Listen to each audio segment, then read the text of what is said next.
Flower म्हणलं की बऱ्याच लोकांना त्याची भाजी बिलकुल आवडत नाही, पण तुम्ही एकदा अशा प्रकारे फ्लॉवर बटाट्याची भाजी बनवून बघा, न खाणारेही अगदी आवडीने खातील। एकदा ही रेसिपी नक्की ट्राय करा। चला तर बघूयात मग फ्लॉवर आणि बटाट्याची भाजी कशी बनवायची। तर याच्यासाठी मी मीडियम साईजमध्ये असा फ्लॉवर कट करून घेतला आहे। त्याच्यासाठी आपल्याला जिरे, मोहरी, बारीक चिरलेला कांदा, कोथिंबीर बारीक चिरून घेतली आहे, लाल तिखट, बारीक बटाटा चिरून घेतला आणि हळद, मीठ हे साहित्य वापरणार आहोत। तर सर्वप्रथम कढई गरम झाली की कढईमध्ये मी तेल टाकणार आहे आणि तेल टाकलं की छान आपण जिरे मोहरीची फोडणी देणार आहोत।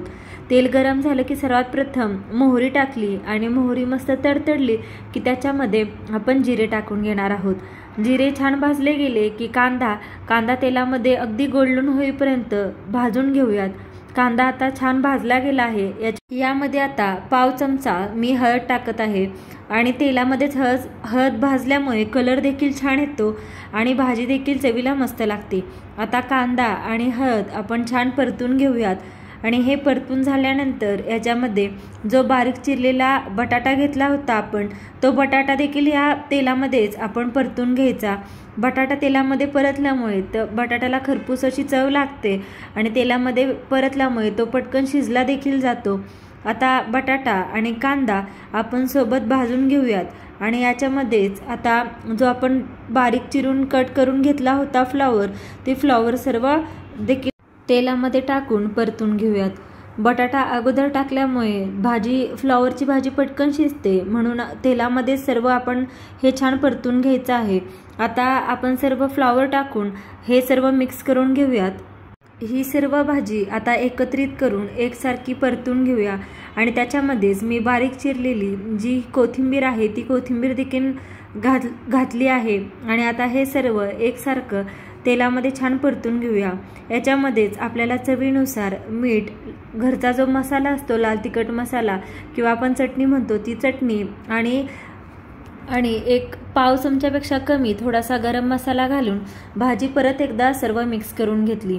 आता मीठ टाकल्यामुळे जेव्हा आपण ताट झाकून ठेवतो तेव्हा त्या मिठामुळे पाणी सुटतं आणि त्याच्यावरतीच ती भाजी छान शिजली जाते।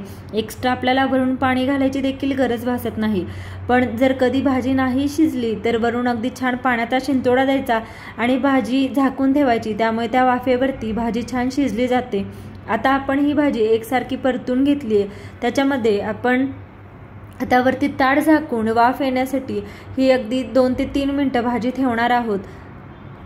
5 मिनिटानंतर भाजी छान शिजली आहे। आपण बघू शकता की सर्व पाणी देखील मिठामुळे सुटलेलं भाजीला पाणी आटलं आणि भाजी देखील छान एकसारखी शिजली आहे। ही फ्लॉवर बटाट्याची भाजी आता सर्व करण्यासाठी तयार आहे।